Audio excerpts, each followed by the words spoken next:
খুশিতে আজ মেতেছে সকল মুসলমান।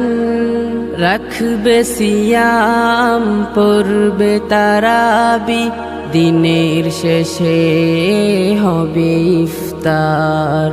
আত্মাকে বাঁচাতে, মন্দকে ঘুচাতে, আত্মাকে বাঁচাতে, মন্দকে ঘুচাতে, রমাদান হয়ে এলো পয়গাম। আহলান সাহলান ইয়া মাহে রমাদান, আহলান সাহলান ইয়া মাহে রমাদান।